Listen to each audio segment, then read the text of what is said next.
GeM பக்தி நேயர்கள் அனைவருக்கும் வணக்கம்.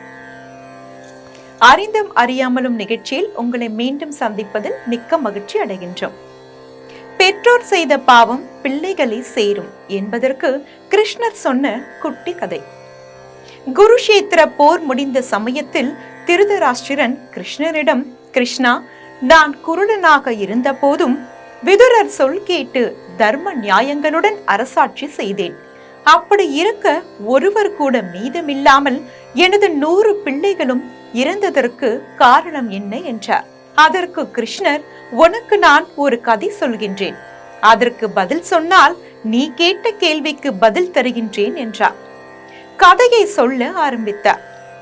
நீதி தவறாது ஆட்சி செய்த அரசனிடம் வறியவன் ஒருவன் சமையல்காரனாக சேர்ந்தார். மிக சுவையாக சமைப்பது, அவரை ரித்தியகமாக கவனிப்பது என அவன் எடுத்துக்கொண்ட முயற்சிகளினால் வெகு சீக்கிரமே தலைமை சமையல் கலைஞனாக உயர்த்தப்பட்டான். அரசருக்கு வித்தியாசமான சுவையை செய்து கொடுத்து பரிசு பெறும் நோக்கில் அவனுக்கு விபரீதமான யோசனை ஒன்று தோன்றியது. அதன்படி அரண்மனை குளத்தில் இருந்த அன்னத்தின் குஞ்சு ஒன்றினை பிடித்து ரகசியமாய் சமைத்து அரசருக்கு பரிமாறினான்.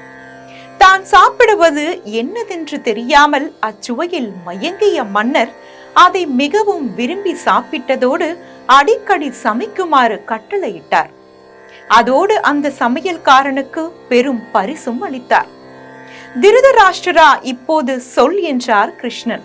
அரசன் சமையல் கலைஞன் இருவரில் அதிகம் தவறிழைத்தவர் யார் என்று பகவான் கேட்டார். வசிஷ்டரின் சமையல்காரன் தான் அறியாமலேயே புலால் கலந்த உணவை அவருக்கு வைத்து விட்டார். ஆயினும் அதை வசிஷ்டர் கண்டுபிடித்து அவனுக்கு சாபமிட்டார். அந்த விவேகமும் எச்சரிக்கையும் இந்த அரசனிடம் இல்லையே. சமையல்காரன் பணம் பரிசுகளுக்கு ஆசைப்பட்டிருப்பான். அதனால் அவன் செய்த தவறு சிறியது. ஆனால் பல நாட்கள் அசைவம் உண்டும் அதை கண்டுபிடிக்காத அரசன்தான் அதிக தவறிழைத்தவன் ஆகின்றான் என்றார் திருதராஷ்டிரன். புன்னகைத்த கண்ணன், திருதராஷ்டிரா, நீயும் ஒரு அரசனாக இருந்தும் நியாயம் தவறாது மன்னன் செய்ததே தவறு என கூறினாய். அத்தகைய நீதிதான் பீஷ்மர், துரோணர் போன்ற சான்றோர் சபையில் உன்னை அமர்த்தியது. நல்ல மனைவி, 100 குழந்தைகள் என நல்வாழ்க்கையை தந்தது. ஆனால் நான் சொன்ன கதை உன்னை பற்றிதான். சென்ற பிறவியில் நீயே உன் தவறால் 100 அன்னக்குஞ்சுகளை உணவாக சாப்பிட்டிருக்கின்றாய். அந்த அன்னங்கள் அதன் தாயார் எத்தகைய வேதனை அடைந்திருக்கும் என்பதை உன் 100 பிள்ளைகளை இழந்து நீ அறிந்து கொள்கின்றாய். ஆனால் தினம் தினம் பார்த்தும் உனக்கு சைவ அசைவ உணவுகளுக்கிடையே வேறுபாடு தெரியவில்லை. அப்புறம் உனக்கு கண் எதற்கு? அதனாலேயே நீ குருடனானாய்.